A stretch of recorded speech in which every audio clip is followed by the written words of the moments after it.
심심할 때 들어 찐따들의 수다 심드렁. 찐수다. 네, 이번 주는 경북 안동에 대해서 보고 있습니다. 그래서 안동의 간단한 소개와 대표 먹거리, 볼거리, 즐길거리를 좀 찾아봤고요. 투조픽, 라이더픽 이야기를 좀 얘기하면서 약간 좀 찐스러운 이야기, 깊은 이야기를 나눠보려고 합니다. 주제만 먼저 서로 좀 까볼까요? 좋습니다. 네. 오늘 폭주정님이 픽하신 안동 이야기는 무엇인가요? 제가 픽한 안동 이야기는 안동 종교타운입니다. 안동 종교타운. 그리고 안동 종교타운에서 나온 또 저의 어떤 궁금증과 오늘의 이야기는 유교 종교론. 유교는 종교인가입니다. 벌써부터 너무 무서워. 쑥스러울 따름입니다. 라이더님 가시죠. 저는 제 나름대로 제목을 붙인 거는 유서 깊은 하플 안동인데요.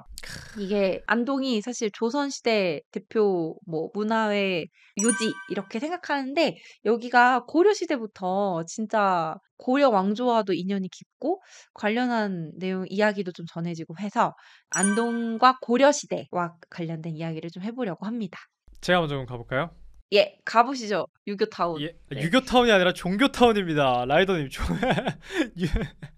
저는 약간 사실 이거 약간 타운 얘기 들으니까 네. 약간 좀 이상한 옛날 노래 이런 거 생각나가지고 뭐요? 쉐키 붐쳐 파레 타운 쉐키 파레 막 약간 이런 노래들 아세요? 잘 몰라요. 90년대 유행했는데 근데 약간 타운 업타운 이런 가수들도 생각나고 이래가지고 그리고 지금 신림동 순대타운 생각나가지고 네. 그래서 약간 좀 불건전한 생각하고 있습니다. 하시죠. 제가 이제 준비한 주제는요, 안동 종교타운입니다. 안동에 저희가 어떤 종교 문화를 생각했을 땐 당연히 유교 문화를 많이 생각하잖아요. 맞아요. 왜냐면 유교 전통도 깊고 또 훌륭한 이제 유학의 어떤 선배님, 스승님들도 많이 계시고, 그리고 뭐 하회마을 혹은 어떤 집성촌 보면 다 이제 어떤 육아의 범주 안에 포함할 수 있는 것들이 많잖아요. 그 유교를 많이 생각하는데 안동에는 사실 정말 재밌는 장소가 하나 있습니다. 바로 종교타운입니다. 여기가 안동시 목성동과 화성동이라는 곳 일대에는 종교타운이 형성되어 있습니다. 근데 여기 종교타운이 사실은 안동시나 이런 데서 우리 종교타운을 한번 해보자 다 모여 이렇게 모인 게 아니라 자연스럽게 형성된 지역입니다. 이 화성동에 들어서면 딱 오시자마자 아마 수많은 종교 시설들을 보실 수가 있습니다. 여기서 제일 먼저 순서대로 얘기를 해보자면요, 안동 시내 그 아까 얘기한 찜닭골목에 있는 구시장 방향에서 목성동으로 쭉 올라오시면 언덕 위에 우뚝 성당 하나가 있습니다. 거기에 있는 성당이 목성동 주교자 성당인데요, 언덕 위에 성당이 보이고 그 바로 아래에는 조계종 대원사라는 절이 또 있습니다. 그리고 또 이 조금 더 따라 올라가시면은 안동교회라는 정말 이쁘게 생긴 교회가 하나 있고요, 또 그 사이사이에는 문경에서 시작된 신종교, 그러니까 유교, 불교, 그리고 어떤 선, 사상을 결합한 신흥 종교인 성덕도 시설이 자리하고 있고요. 또 거기에는 유교 문화회관도 있고, 그리고 또 안동에서 유명한 안동 김씨의 종회소까지 다양한 종교 문화들에 대한 장소가 많이 있습니다. 근데 이게 아까 제가 이걸 임의로 만든 게 형성한 게 아니라고 했잖아요. 왜냐하면 성당, 아까 말씀드린 대원사 모두 100년 됐고요. 거의. 그리고 안동 교회는 거의 120년이 돼갑니다. 그리고 안동 김씨의 집회 장소인 안동 김씨 종회소는 거의 250년이 돼갑니다. 250년이 넘었습니다. 그래서 올해부터 옛부터 어떤 전통을 가지고 있는 종교 시설들이 모여 있는 곳이 이 안동의 종교 타운이라고 할 수 있습니다. 그래서 이 안동 종교 타운은 어떤 특정 종교에 대한 믿음이 있으신 분들도 자신의 종교에 가서 뭔가 이제 기도를 하신다거나 살펴보실 수도 있고, 그리고 종교가 없는 분들이나 다른 종교에 대해 궁금하신 분들도 가시면 정말 경치가 조금 색다르다고 해요. 가신 분들 얘기를 들어보면. 왜냐하면은 보통은 이제 종교 시설들이 따로따로 떨어져 있잖아요. 근데 그것들이 가까운 지근거리에 다 모여 있다 보니까 절과 성당이 같이 있다거나 혹은 교회와 절이 같이 있는 그런 딴 곳에서는 보기 힘든 그런 풍경들이 보이기 때문에 휴식 공간도 많고 타운을 또 조성해놔서 산책도 하시면서 구경도 하시면서 뭔가 새로운 분위기 환기를 좀 하실 수 있는 그런 공간이 안동의 종교타운입니다. 그래서 이제 안동 종교타운을 보면서 근데 그런 생각이 하나 들었어요.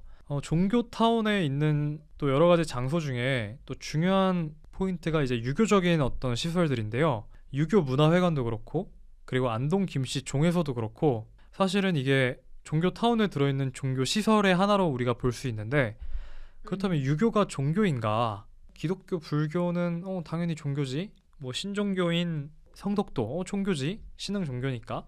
그런데 안동 김씨의 종회소 혹은 유교 문화회관도 종교 시설인가? 이런 질문이 드실 수 있잖아요. 그래서 오늘은 사실 유교가 종교인가라는 조금 오래된 질문을 다시 한번 소개하고 던져보고자 준비를 했습니다.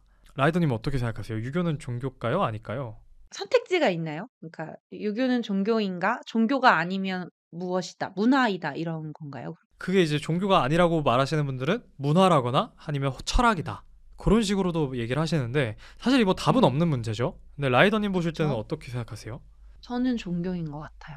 아, 종교인 것 같다. 저도 약간 그런 네. 입장이긴 한데 또 다양한 생각들이 있으시더라고요. 그래서 이게 이게 제일 저 먼저 이유가 예, 있어요, 이유가. 예, 예. 예. 물어보고 왜 답은 왜 이유는 안 아, 물어봐요? 죄송합니다. 뭐야, 나 이용해 왜, 먹고 왜, 버린다? 왜 참. 그러신가요? 왜냐면요. 저는 사실 종교가 없는데 종교라는 게 사실은 뭐 어떤 특정한 신을 믿는다 이런 의미도 있지만 저는 그 종교에서 말하는 그러니까 결국 신이 믿는다는 게 그 신의 이야기라던가 그 종교에서 말하는 인생의 삶의 가치관 그런 것들을 삶에서 실현하는 게 종교를 믿는다라고 저는 생각을 하거든요.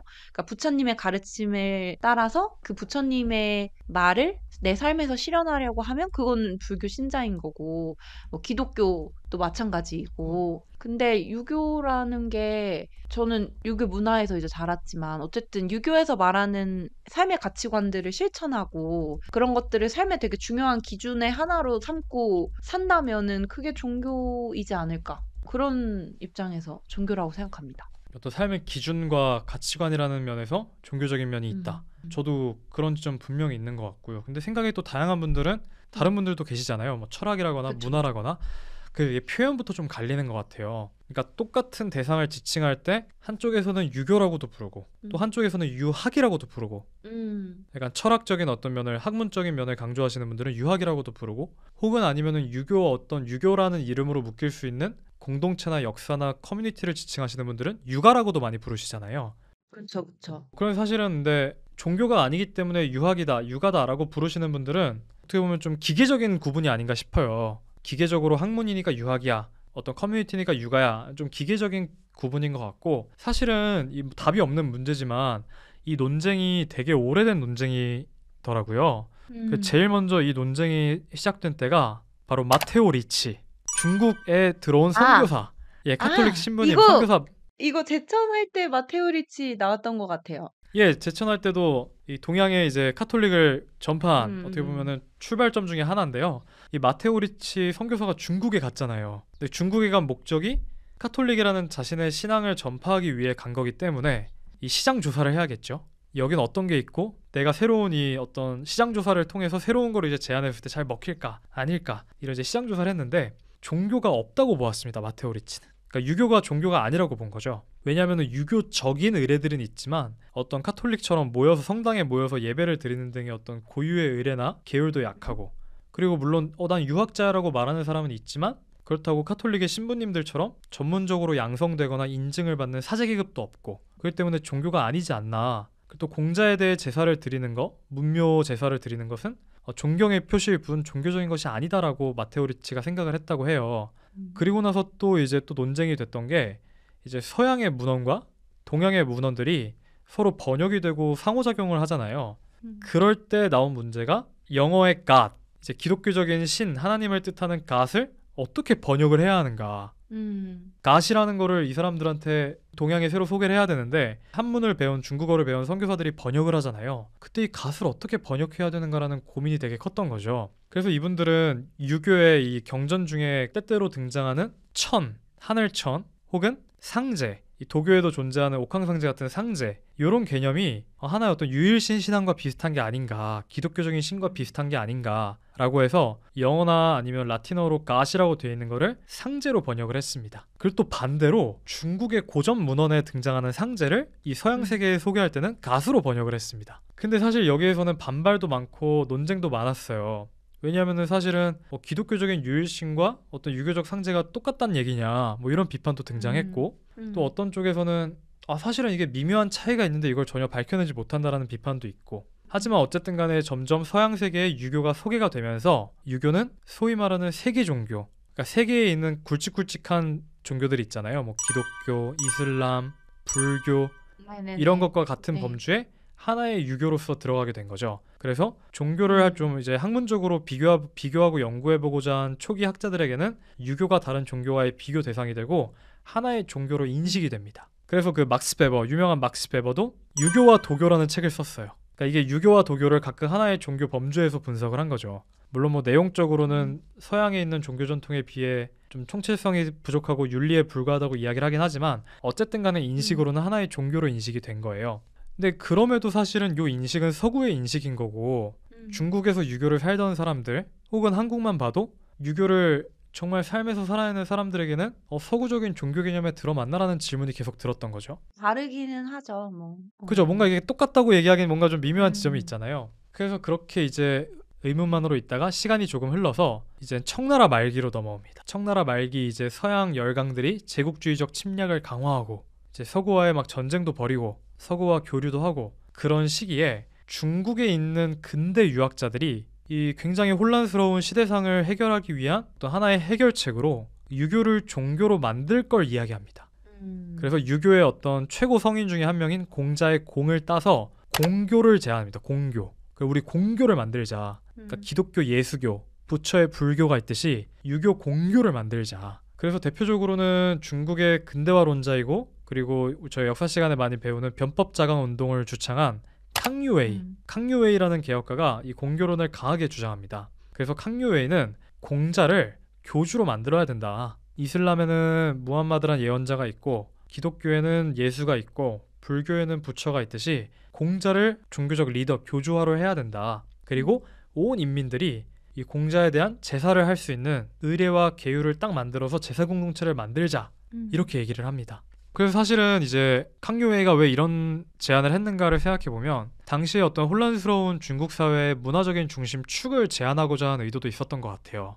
우리 중국을 엮어낼 하나의 정신적인 축이 필요하다라는 것도 있고, 또 하나는 캉유웨이의 이야기에 따르자면 외교를 할 때 개별 국가 단위가 필요하잖아요. A국과 B국이 교류해야 하는 것처럼 우리가 종교를 이야기하고 종교를 서로 이제 교류할 때도 하나의 어떤 단위, 그러니까 공교가 있어야지만이 해외에 있는 다른 종교와 비교할 수도 있고 소통할 수 있다라는 뭐 이런 주장을 펼칩니다. 단위가 맞게 해보자 이런 네, 맞습니다. 거잖아요. 맞습니다. 그쵸? 그게 나름 일리가 있는 얘기 같지만 어쨌든 사실 요거에 대한 찬반 논쟁도 이제 중국 근대 지식인들, 유학자 지식인들 사이에서만 논쟁이 되었고 실현되진 않았죠.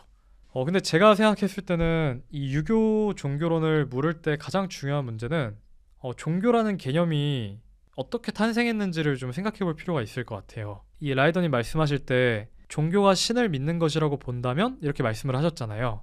그러면서 신을 믿는 것이 종교라면 혹은 삶의 가치가 종교라면 이런 식으로 종교에 대한 정의가 다양할 수 있는데 어떤 신을 믿는 게 종교가 아닌가라는 생각이 상식적으로 많은 분들이 가지고 계시잖아요. 근데 이게 사실은 굉장히 서구적인 유일신을 전제하는 어떤 문화를 종교라고 말하는 서구적인 하나의 편견일 수도 있는 거죠. 그래서 캉유웨이가 유교의 어떤 교주, 신과 같은 위치로서 상제나 공자를 얘기한 것도 사실은 이 서구적인 종교의 틀에 유교 문화를 끼워 맞추려는 그런 시도였던 거죠. 그래서 사실은 종교라는 표현 자체가 이 동양 한국이나 중국이나 일본 같은 동아시아 문화권에서의 기록을 살펴보면 종교라는 표현을 찾아보기가 어렵다고 해요. 그 어떤 가르침을 뜻하는 교라는 표현은 많이 썼지만 우리가 흔히 지금 얘기하는 기독교, 불교, 이슬람교 등의 종교 개념은 사실은 찾아보기 힘들고 서구 열강과 다른 문화들이 만나면서 서구가 다른 나라의 문화를 이해할 필요가 있었고 그거를 해석해내기 위한 개념적 틀로서 종교라는 개념을 만들어낸 거죠.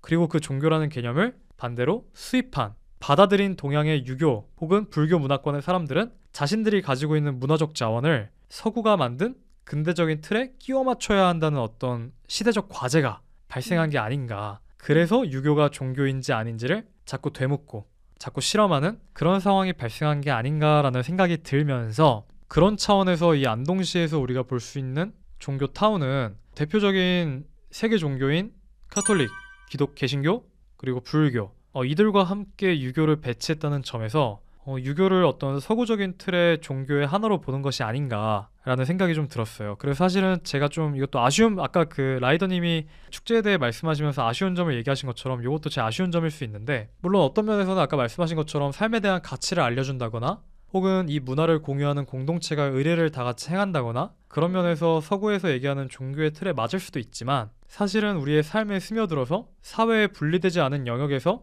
굉장히 섞여서 얽혀서 작용한다는 면에서 조선시대의 이 안동의 유학자들이 살아내던 유교가 우리가 지금 얘기하는 종교의 모습과는 좀 다를 수도 있잖아요. 근데 그거를 설명하기 위한 좀 새로운 개념과 새로운 틀이 필요한 게 아닌가? 그런 생각도 좀 들었고, 또 종교 타운에 들어간 안동 김씨 종친회, 종회소가 있는데 안동 김씨에 있는 구성원들은 과연 어떻게 생각할까? 자신들이 어떤 세계 종교의 하나와 같이 대등하게 서구적인 종교 개념에 들어간 거를 또 좀 긍정적으로 볼 수도 있고 혹은 부정적으로 볼 수도 있고, 이런 반응도 나중에 좀 살펴볼 수 있다면 좋지 않을까, 그런 생각이 조금 들었습니다. 이것도 역시 아까 수원지 음식의 원료 얘기한 것처럼 시에서는 이렇게 그림이 좋잖아요. 평화롭게 다 같이 공존하니까. 그래서 종교타운을 설정한 것 같은데 괜히 엉뚱한 상상을 좀 추가적으로 제가 해봤다, 그렇게 말씀드릴 수 있을 것 같습니다. 저는 얘기를 쭉 들으면서 들었던 생각은 왜 유교를 종교로 만들고 싶었는지를 너무 잘 알겠다는 생각이 들었거든요. 어쨌든 이제 역사적으로 봤을 때 모르겠네요. 제가 뭐 이런저런 얘기를 하기는 제가 다른 건 잘 모르지만 어쨌든 역사적 배경도 되게 다르고 동양은 어쨌든 그 왕이라는 그 중앙 집권이 되게 오랫동안 자리 잡혀 있어서 뭐 이렇게 다른 신을 믿을 필요가 없었잖아요. 그랬고 모르겠네요. 제가 하는 말이 어디까지 좀 일리가 있는지 모르겠지만 아무튼 어쨌든 우리가 믿고 따라야 할 사람은 왕이라는 게 있었고 그거 이외에 이제 사회문화적으로 유교가 자리를 잡았고 근데 서양은 좀 역사가 좀 다르게 그 나라도 되게 많았고 지방 분권도 좀 많이 되어 있었고 그러다 보니까 뭐 중심점이 되는 게 저는 기독교 문화가 좀 많이 있었다 정도로만 좀 알고 있는데 어쨌든 이제 이게 제국주의 확대되고 서구 열강이 동양으로 들어오면서 그 사람들이 저는 아무리 생각해도 좋은 의도를 가지고 들어왔다고 생각하지는 않거든요. 그때 이제 물론 섞여 있었겠지만 그 당시에 서구에서 동양으로 왔던 사람들이 어쨌든 자신들의 이익을 얻기 위해서라고 생각하고 그 중에 하나가 종교였다고도 저는 좀 생각을 해요. 그래서 가만히 있으면 우리가 그들의 기독교에 대응할 수 있는 뭔가를 만들지 않으면 지금 당장 내 밥그릇 뺏기게 생겼으니까 좀 그래서 만들지 않았을까? 그 마음은 전 솔직히 좀 굉장히 이해가 많이 되고 전 뭔가 무교지만 개신교에 대한 마음이 좋은 것 같진 않습니다. 아, 약간 왜냐면 약간 딴 얘긴데요. 제가 이제 요즘에 공부를 하고 있는데 그 자격증을 따려고 공부를 하는데 이 자격증을 따면 좀 해외로 나갈 수 있는 그러니까 해외에서 좀 일자리를 얻을 수 있는 그런 자격증이에요. 그래서 젊은 사람들도 많이 있지만 인생의 이막 이죠. 이제 은퇴를 음, 한다거나 아니면 본인의 조금 했던 일들을 좀 마무리하고 좀 새로운 일을 찾으려는 분들이 나이가 좀 있으신 분들도 많으시거든요. 근데 이제 초반에 같이 듣는 분들끼리 뭐 왜 이 자격증을 배우게 됐고 뭐 이런 얘기를 좀 어쩌다 하면은 그렇게 선교 이야기를 많이 하시는 거예요. 아, 그러니까 다른 나라에 가서 선교를 하고 네, 싶은데 이 자격증을 있으면은 외국에서 일자리를 구할 수 있다 보니까 공부를 하게 됐다. 이런 얘기를 되게 많이 하시는데 저는 그게 이렇게 마냥 좋게 들리지 않고 약간 이렇게 삐뚤어진 마음이 좀 생기더라고요. 그러니까 어쨌든 그분들한테 중요한 것은 다른 목적이 좀, 그쵸. 종교적인 목적이 1차적이고 그것을 이루기 위한 부수적인 수단으로 이제 자격증을 공부도 하시고 외국에서 일자리를 구하고 싶으신 거고 그러면서 왜 이렇게 밖으로 나가고 싶으실까? 무교의 입장에서는 이해할 수 없는 어떤 이 건널 수 없는 강이 있는 거구나가 확 느껴지기도 하고 너무 좋으면 본인이 그 좋은 것을 에 충실히 따르면 전 정말 종교라는 게 그렇게 생각하기 때문에 그렇게 하면 되는 것인데 왜 해외로 나가서 이 종교적인 목적으로 그렇게 하려고 하시는 걸까라는 좀 생각이 들어서 맞아요. 근데 그분들의 마음이나 의지를 온전히 이게 또 100% 이해할 수 없잖아요. 다른 음, 사람들은. 그게 음, 어려운 것 같은데, 근데 아까 말씀하신 것 중에 정말로 이제 그 역사적으로 서구 제국주의가 확장될 때 그런 얘기 있잖아요. 군대와 상인과 선교사가 같이 갔다. 그렇죠. 군인, 세트로. 상인, 선교사가 세트로 이렇게 같이 갔다. 3종 세트로 이렇게 갔다. 이런 얘기가 있잖아요. 그런 것처럼 이제 선교사들이 가면서 그러니까 이게 사실은 비슷한 것 같아요. 뭐냐면은 그 선교사들이 가지고 있던 마음 중에 하나는 자신의 종교를 소개하고 전파하고자 하는 마음이 있었겠죠. 근데 동시에 그렇게 하는 과정 속에서 근대화가 이루어졌잖아요. 근데 이 근대화가 이루어졌다는 게 단순히 뭐 발전했다, 경제적으로 성장했다 이 문제가 아니라 우리가 근대의 중요한 원칙 중에 하나가 정교 분리잖아요. 그러면서 서구에서는 그런 정교 분리의 문제로 전쟁도 많이 해왔고 그래서 어떤 조약들을 맺으면서 정교 분리 원칙이 만들어져 갔는데 그런 어떤 정교 분리 형성의 역사가 동양 같은 경우는 주입된 정교 분리잖아요. 그러면서 예를 들면 우리나라 같은 경우도 일본 제국주의가 일제시대 때 포교령을 내리거든요. 포교를 할 수 있는 이 종교들을 구분하는 포교령을 내리면서 이 자기네들이 공인하는 종교는 기독교, 불교 이렇게 몇 가지를 내가 공인한다 이렇게 얘기를 해요. 그러니까 사실은 정교가 분리돼 있지만 국가에게 공식 종교로 인정을 받은 종교만이 국가의 지원을 받을 수도 있고 혹은 선교의 자유를 보장받을 수도 있고 이런 특권을 동시에 가지게 되는 거죠. 그러니까 국가에 의해서 인증받으면 그게 종교의 영역이 정치에 개입할 수 없다는 한계도 생기지만 또 자신의 이 분야 안에서만은 어떤 특권을 누릴 수 있는 또 근데 그런 차원에서 아까 말씀하신 것처럼 이 동양의 사람들이 유교를 종교로 격상시켜서 대응하고 싶었다는 게 사실은 그런 면에서 이 종교타운에 유교의 시설들이 들어가 있다면 그만이 가질 수 있는 어떤 보호와 특권과 어떤 또 이 권리가 있을 거 아니에요. 그런 차원에서 이 유교 안에 계시는 분들의 이 셈법이 복잡할 수도 있겠다. 그런 생각도 들더라고요. 그러니까 어떤 면에서는 유교가 종교가 아니라는 것을 강조해서 얻을 수 있는 이익이나 의미가 있을 수도 있고 혹은 어떤 면에서는 유교의 종교성을 강조하면서 국가나 사회에 대해서 얻을 수 있는 특권이나 이권도 있고 그런 셈법 역시 또 복잡하지 않을까 그런 생각도 하게 됩니다. 되게 생각을 많이 하게 되는 부분인 것 같아요. 진짜 이게 정답이 없는 얘기라서 말씀하신 것처럼 막 생각이 꼬리를 물고 하는데 어쨌든 그 누군가가 온 거잖아요. 누군가가 왔는데 그들한테 맞서기 위해서 기득권자였으니까 사실 한국 사회에서 유교를 믿었던 사람들 다 기독교인이고 다 양반들이었고 특히 안동김 씨 뭐 이렇게 얘기했을 때 대표적인 권력 가문 아닙니까? 권력이 있었고 되게 정계 진출을 많이 했던 그 사람들이 뭔가 자신의 이득권을 지키기 위해서 그렇게 유교를 종교로 만들었을 것 같기도 하고. 그런데 또 이제 다른 입장에서 보면 외부에서 그렇게 침입해 들어오는데 당연히 우리 것들을 위한 뭔가 방어를 만들어야겠다, 돼야지, 뭐 이런 생각도 들면서도 좀 다양한 생각이 많이 드네요. 사실 그런 정치적 역학도 되게 있는 게 아까 말씀드린 그 일제가 얘기한 포교 규칙, 포교령을 냈을 때 음, 일본의 신도, 불교, 음. 기독교만이 종교로 인정을 받았어요. 아, 유교는 안 그 외의 됐군요. 것들은 뭐가 됐냐? 유사 종교가 됐어요. 근데 그러면서 이때 사실은 공격 대상이었던 게 한국의 어떤 민족 종교, 동학 같은 계통의 종교들이나 아, 아니면 전에 저희가 잠깐 얘기한 단군계 신종교들이나 네네네. 그런 독립운동을 종교들은 많이 그죠. 했으니까. 약간 민족적인 어떤 정서와 이런 게 많았잖아요. 그러다 음, 보니까 어떤 그들에 대한 공격과 탄압의 의도가 있기도 한 거죠. 그러니까 음, 사실은 내가 종교다 아니다라고 말하는 게 어떤 개인이 내가 볼 땐 종교야, 내가 볼 땐 종교가 아니야라고 얘기할 수 있는 맥락도 분명히 있지만 또 한편으로는 무엇을 음, 종교라고 규정하는 게 되게 정치적인 맥락도 있겠구나. 그리고 방금 말씀하신 것처럼 어떤 음, 중국의 유교 엘리트들은 서양의 종교에 대항한 유교, 공교를 만들기 위한 데 있어서도 어떤 유교에 대한 음. 자신의 신념도 있었겠지만 당시에 어떤 정치 사회적 대응을 하고 싶은 목적도 있겠고 혹은 엘리트로서의 특권과 관련된 의도도 있었겠고 그런 맥락들도 있지 기득권을 않는가. 유지하고 예. 싶은. 하여튼 종교 타운을 보면서 그런 생각이 좀 들었습니다. 그래서 이렇게 폭주족님의 유교 타운과 유교 종교론 이런 얘기 했는데, 아, 저는 이런 얘기 좋아합니다. 이런 철학적이고 답이 없는 근원적인 이야기가 되게 대화하고 생각해 볼 거리가 많은 것 같아요. 이런 거 좋아하니까 이제 그 찐따신 거죠? 인문학 쪽으로 와서 그쵸.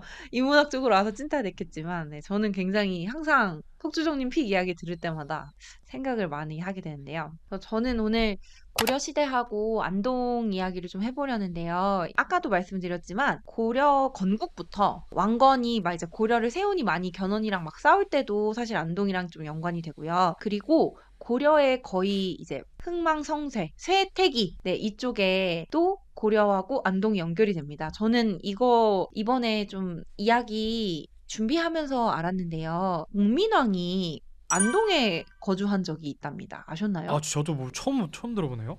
고려 말에 홍건적에 아. 많이 크게 일어나면서 이 개경 함락이 되고 막 이런 혼란이 있는데요. 그때 이제 공민왕이 개경을 떠나서 어디로 갈까 하다가 온 데가 안동이래요. 그래서 안동에서 실제로 꽤 오래 좀 머물다가 돌아간 기록도 있고 이래서 이게 역사적 팩트로 안동하고 고려하고 연관이 깊고 그래서 관련해서 이야기들이 좀 전해집니다. 그래서 아. 그 이야기를 좀 해보려고 합니다. 이제 먼저 고려의 건국인 왕건과 견훤의 싸움부터 조금 이야기를 해보려고 합니다.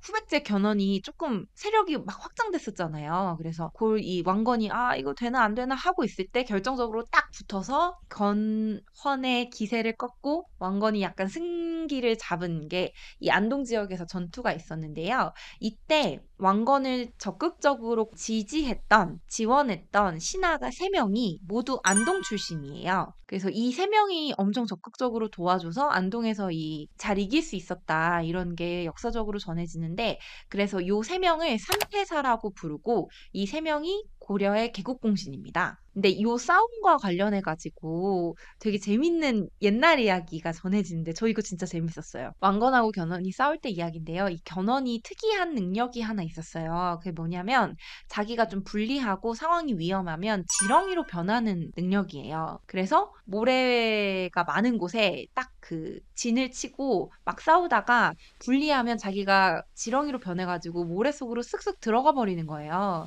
그래서 이 왕건 측 신하들이 견훤을 이기기가 너무 어려웠어요. 싸우기가. 도망치니까. 그래서 이 왕건의 군사들이 좀 하나씩 지쳐갈 무렵에 고려의 개국공신이자 안동 지역에서 싸움을 이기는데 가장 큰 공헌을 했던 이 삼태사가 묘책을 생각해냅니다. 이게 뭐냐면 견훤이 지렁이잖아요. 그러니까 이 소금물을 잔뜩 준비해가지고 기다렸다가 견훤이 딱 지렁이로 변신해서 어딘가에 숨었을 때 그 모래판에 소금물을 쫙 뿌려버리는 거예요. 그래서 실제로 이제 견훤이 도망쳤을 때 그 아이디어에 따라서 행동을 했고 정말로 그 소금물을 딱 본 이 마주한 견훤이 견디지 못하고 모래에서 빠져서 기어 나옵니다. 그래서 도망쳐 버려요. 결국 지고. 그래가지고 왕건이 이길 수 있었다는 그런 이야기가 실제로 지금 안동 지역에 전해지는 이야기입니다. 근데 여기서 재밌는 게 이 견훤이 지렁이로 변한다는 게 되게 귀엽고 상상력이 되게 돋보이잖아요. 되게 재미있는 화소인데 근데 사실 옛 이야기에서 견훤은 되게 대표적인 지렁이 자식이 있거든요. 어떤 여자하고 지렁이하고 결혼해서 꼭 지렁이이지는 않고요. 이게 밤마다 모르는 묘령의 남자가 자꾸 여자를 찾아와요. 그래서 둘이 사랑에 빠져서 아이를 낳습니다. 그런 식의 설화, 옛 이야기가 되게 다양하게 전해지거든요. 되게 많이 전해져서 얘네를 하나로 묶어서 야레작 설화라고도 불러요. 이름이 있어요. 밤에 찾아오는 사람과 관련된 거. 그래서 야레자 설화인데 이 견훤이 지렁이의 자식이라는 이야기가 되게 많아요. 그러니까 견훤의 어머니가 이제 밤마다 찾아오는 낯선이하고 사랑에 빠졌는데 이 사람이 해만 뜨면 사라지는 거예요. 어디론가 가버려. 이름도 안 알려줘. 어디 사는지도 몰라. 그러니까 누구지? 궁금해서 이제 옷에 옷핀을 이제 꽂아놓는데 바늘을 꽂아놨는데 다음날 이제 그 바늘에 꽂혀진 연결된 실을 따라서 따라 가보니까 이제 땅에서 지렁이가 나왔더라. 그래서 사실은 이 남자가 밤마다 찾아오는 남자가 지렁이가 변한 거다라고 해서 견훤이 지렁이의 자식이다. 이런 얘기가 진짜 많습니다. 근데 재밌잖아요. 왜 네. 견훤이 지렁이의 자식일까? 왜 거기에 지렁이에요, 대해서 하필? 되게 연구가 정말 네. 많이 이루어졌는데요. 사실 가장 좀 설득력이 많고 가장 일반적인 해석은 실패한 역사여서라는 얘기가 많아요. 성공하면 그러니까 용인데 이런 견훤이 거예요? 그렇죠.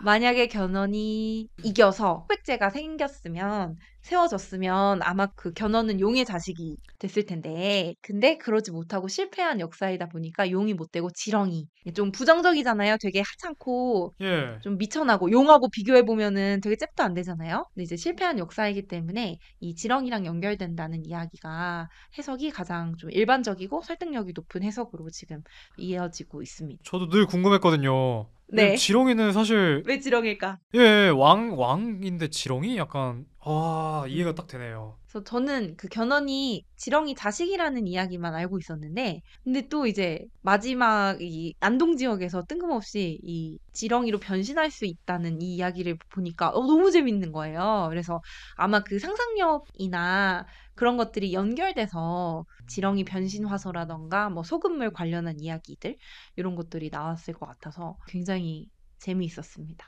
그리고 견훤과 왕건의 싸움을 본따서 왕건의 승리를 축하하면서 계속해서 이어진 놀이가 아까 말씀드렸던 차전놀이. 차전놀이가 이제 마을 남자들이 두 패로 나눠서 동체라는 거를 들고 싸우는 놀이인데요. 이 동체가 약간 드럼스틱이나 면봉처럼 생겼어요. 나무가 있고 그 꼭대기에 끈을 둘둘둘둘 말아가지고 이렇게 동그랗게 북채처럼 만들어놨어요. 그래서 이 북채를 가지고 막 서로를 이제 물리쳐가지고 싸우는 쪽이 이기는 그런 이야기고요. 요게 차전놀이 혹은 동체놀이라고 해서 안동 지역의 되게 대표적인 그 민속이고요. 이걸 지금 축제로 만든 게 아까 말씀드린 차전 장군, 노국공주 놀이 축제라고 생각하시면 될 것 같습니다. 이 안동 지역의 역사, 실제로 삼태사라는 인물 3명이 왕건을 도와서 전쟁을 승리로 이끌었다라는 역사, 그리고 이것을 본따서 계속해서 이어지던 민속놀이, 그리고 이것과 관련해서 견훤의 지렁이와 연결된 이야기가 이렇게 되게 맞물리면서 저는 사실 굉장히 이 부분이 재미있었습니다. 그래서 이렇게 이 고려 건국부터 굉장히 인정받은 지역이었는데요. 이게 고려가 이제 나중에 조금 나라가 위태로워졌을 때 공민왕 시기에도 이제 안동과 연결된 이야기가 있습니다. 공민왕이요, 안동 문화 이곳저곳에 되게 많이 녹아 있어요. 실제로 이 노다리 밟기라는 민속놀이, 그러니까 아까 말씀드린 차전장군 노국공주 축제에서 나오는 그 노국공주 부분, 노다리 밟기 부분에서 이 놀이도 공민왕과 연결이 된 거고요. 그리고 이 안동 지역에서 공민왕을 신으로 받들어 모시기도 합니다. 제천을 이야기할 때 그 김부대왕, 경덕왕이랑 마이태자가 이제 신으로 받들어지는 이야기를 좀 간단하게 드렸었는데, 공민왕 또한 안동 지역에서 되게 대표적인 신으로 받들어 모시는 마을신이라고 생각하시면 될 것 같아요. 공민왕이 왜 안동에 오게 됐냐면요. 홍건적의 난이 이제 중국에서 크게 일어나면서 고려에도 위기가 찾아옵니다. 1차, 2차 홍건적의 난이 있는데 1차 때는 어떻게 잘 막았어요. 근데 이제 2차 홍건적의 난이 일어났는데 1차 때 잘 싸웠던 사람들을 보내서 야, 니네 막아라! 이러면서 포켓몬처럼 가라! 이렇게 했는데 약간 안 좋은 거예요. 그래서 개경이 함락 위기에 처합니다. 공민왕이 와, 어떡하냐, 나 이제 도망가야 될 것 같은 거예요. 어디로 피해야 될 것 같은 거예요. 가만히 있다가는 왕도 잡히니까. 그래서 어디로 갈까를 고민하던 중에 안동을 선택을 하게 됩니다. 공민왕이 안동을 선택한 이유는 두 가지가 있는데요. 첫 번째는 고려 건국의 공을 세운 삼태사의 고장이었기 때문이고, 두 번째는 공민왕 시절에 진출한 신진사대부들, 고려 말의 신진사대부 상당수가 안동 지역 출신이었다고 해요. 조선시대 유교 선비들만을 배출한 도시가 아니라 고려시대 때부터 이미 좀 인정받는 엘리트들을 많이 배출하는 도시였던 셈이죠. 그래서 이제 공민왕이 안동으로 이제 피신을 가는데, 한 이야기에 따르면 공민왕 인행이 안동에 도착해서 개울을 건너려는데 다리가 없는 거예요. 그래서 이거 물을 건너야 되는데 다리가 없는데 어떡하지 하는데 그 지역 마을 사람들이 나와서 사람 다리를 만들어준 거죠. 왕이 건너갈 수 있게. 그래서 공민왕이 그 사람 다리를 밟고 무사히 안동 지역에 머물렀다고 합니다. 그것에서 유래한 놀이가 노다리 밟기라는 민속 놀이가 있어요. 그래서 이게 뭐냐면은 여자들이 강강수월래처럼 동그랗게 원을 만들어요. 그래서 이렇게 원을 만들어서 막 뛰어서 놀다가 한 명이 나오면 나머지 사람들이 다리를 만들어줘요. 그럼 한 명이 이제 사람들을 밟으면서 이렇게 가는 거죠. 다 밟아서 나오면은 이제 다시 또 강강수월래처럼 원을 만들어서 막 돌다가 또 다른 사람이 이제 사람을 바꿔가면서 이제 다리를 밟는 거예요. 그래서 이게 남자하고 여자들이 같이 모두 나와서 다리를 만들었다는 이야기도 있고요. 아니면은 이제 공민왕 부인이 노국공주였잖아요. 근데 이제 노국공주는 여자이다 보니까 남자들을 이렇게 자유롭게 만날 수가 없다. 저는 이제 제 피셜로는 약간 유교적인 색채가 묻은 이야기인 것 같기는 한데, 고려시대 때는 남녀의 구분이 그렇게 심하지 않았으니까. 근데 아무튼 이제 뭐 노국공주가 건널 때 그 마을 여자들이 다 나와가지고 다리를 만들어줬다, 이런 이야기도 있습니다. 그래서 지금 축제에서는 좀 사전놀이는 남자들의 축제, 그리고 노다리 밟기, 노국공주는 여자들의 축제. 그래서 실제 축제에서 이제 한 명이 노국공주가 분장을 하고 나타나요. 그럼 이제 다른 분들이 이제 엎드려서 다리를 만들어주고 노국공주 역할을 하는 분이 이렇게 건너는 축제 행사가 지금도 벌어지고 있습니다. 노다리 밟기가 공민왕이랑 연결이 있는데요. 사실 이것 말고도 이제 좀 공민왕을 신으로 모시는 문화들도 안동에 되게 활발하게 자리를 잡았어요. 그래서 안동에 이제 왕이 머물렀잖아요. 어쨌든. 왕이 있는 곳이 수도 아닙니까? 그러니까 사실 안동 지역의 자료 같은 거, 인터뷰 같은 거를 찾아보면 이런 얘기 되게 많이 하세요. 어쨌든 그 시대에 왕이 있는 곳이 수도였는데 안동에 왕이 머무르지 않았냐. 그러면 안동도 우리가 고려시대 때 수도였던 셈이다. 이렇게 약간 자부심이 느끼는 경우가 좀 있어서 이 안동에 공민왕이 머물렀다는 역사적 사실이 지역 사람들의 자부심이 돼서 상상력이 막 이렇게 자극된 거죠. 그래서 관련된 이야기도 만들어지고 신으로 모시기도 하고 공민왕을 신으로 모시는 지역은 생각보다 많습니다. 서울 마포에도 공민왕을 신으로 모시는 지역이 발견이 되고 경북 봉화도 이제 좀 발견이 되는데요. 비극적인 역사를 가진 인물을 신으로 모시는 힘이 있는 것 같아요. 신격화하게 되는. 그래서 제천 김부대왕, 경순왕 마이태자처럼 공민왕도 사실 되게 우리가 한이 많죠. 총명하고 똑똑했던 왕이었는데 이런저런 거를 거치면서 나중에는 거의 이제 막 방탕과 향락에 젖어서 살았잖아요. 한이 많은. 그리고 신하들한테 좀 이제 살해당하기도 했고 그때 그러니까 쿠데타 아닌 쿠데타를 일으켜서 그래서 이런 비극적인 서사가 안쓰러움과 죽지 않았다면 어떻게 됐을까라는 상상력과 연관되면서 신으로 연결이 되는 것 같습니다. 그래서 공민왕과 관련된 사람이 신이 되기도 해요. 이 안동 지역에서는 특히. 그래서 예를 들어서 이제 안동에 여랑신사라는 이제 신사가 있는데요. 여기에서는 여랑이라는 여성을 신으로 모시고 이제 제사도 꾸준하게 지내고 있는데 이 여랑이 누구냐면 공민왕을 보호하기 위해서 대신 화살을 맞고 죽은 사람이에요. 공민왕이 안동 지역에 왔을 때 이 여랑이라는 사람을 되게 예쁘게 여기고 가까이 뒀는데 공민왕이 위기에 처하니까 대신에 위험해요 이러면서 화살을 맞고 죽은 거죠. 그래서 죽으면서 자기는 홍건적을 물리치고 성을 지키는 신이 되고 싶다. 이 곳을 지키는 신이 되고 싶다라고 이야기를 해서 그 이후로 서당을 하나 짓고 여랑에게 제산을 지낸다는 그런 슬픈 여랑 이야기인가요? 신사도 네, 전해지고 있습니다. 그래서 이 공민왕과 관련된 놀이도 있고 이야기도 있고 실제로 역사도 있고 신으로도 모셔지고 이런 것들이 국민왕과 이 안동의 연결점이라고 할 수 있을 것 같아요. 그래서 저는 재밌었던 게 정말 딱 이거였어요. 안동 하면은 조선시대를 딱 생각하는데 그게 아니다. 이게 한순간에 이 지역이 유교 엘리트 지역이 된 게 아니라 그 전부터 사실 되게 왕조를 세우는 데 도움을 많이 줬고 뛰어난 인물들을 많이 배출했고 그게 너무 믿음이 가서 국민왕이 안동으로 피신을 하기도 했고 뭐 이런 것들이 저는 되게 재미있었어요. 그래서 이게 유서 깊은 화풀이다. 괜히 퇴계 이황 선생이 여기에 서원을 지은 게 아니구나. 저도 그런 생각이 말씀 듣기 들어서. 전까지는 음, 고려시대 때부터 이제 그런 맥락이 있는 줄을 정말 상상도 못했어요. 모르셨죠? 예, 전혀 네. 몰랐어요. 누가 전혀 몰랐어요. 알았겠어요. 네. 그죠? 저는 그 축제가 좀 더 잘 됐으면 좋겠어요. 그 차전놀이 노국공주 축제가 사실 지금 안동하면 하회 별신구 탈놀이 이런 거나 하회마을, 서원 이런 거 조선시대 유물을 많이 이제 생각을 하는데 고려와도 연관이 깊고 그런 것들을 적극적으로 지자체에서 축제로 만들고 있고 되게 푸시를 하고 있거든요. 그래서 조금 잘 됐으면 좋겠고 그러려면 이제 제가 일부에서도 말씀드렸지만 약간 조금 더 젊은 감각이라던가 좀 전통에서 조금 벗어나서 요새는 사람들이 이제 전통만 보려고 가지 않는단 말이에요. 그래서 조금 더 이렇게 탁 사람들의 이목을 끌어잡을 수 있는 그런 다양한 것들이 많이 생겼으면 좋겠다. 이런 생각이 들었어요. 이거를 왜 이렇게 구구절절 얘기하게 됐냐면 사실 제가 얼마 전에 심청제 네. 관련한 자료를 좀 봤었거든요.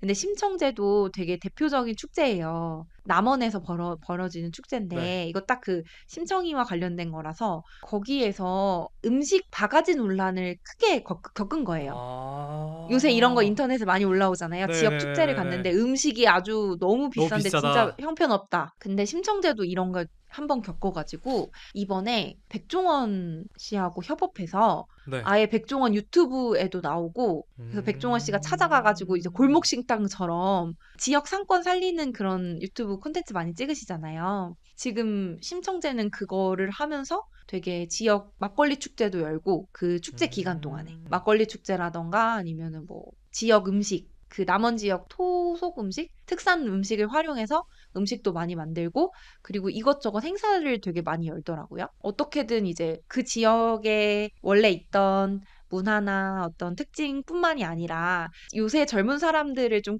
끌어들일 수 있는 백종원 씨라던가 이런 거를 막걸리 축제라던가 이런 것들을 좀 접목해서 되게 화려하게 하고 있어가지고 안동시에서도 좀 그런 마케팅과 MZ를 타겟할 수 있는 좀 뭔가가 필요하지 않나. 타격이요? 타겟.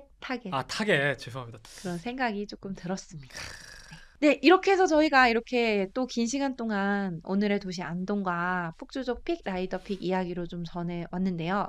횟수가 반복될수록 의견들도 좀 생기고, 그러니까 처음에는 저희가 막 처음에 얘기하고 저도 처음에 찾아봤을 때는 그냥 지역에 이렇게 다채로운 축제가 있다고 이거에서 조금 놀랐던 것 같아요. 와, 요새 뭐 되게 많구나 이런 얘기를 저희가 많이 했었는데 이제 점점 반복되면서 지역 문화에서 축제가 있는 것뿐만이 아니라 이런 것들에 대해서 저희의 각자의 의견도 좀 생각이 되고 조금 더 이야기가 깊고 진해지는 면이 있는 것 같아서 개인적으로는 좀 기쁩니다.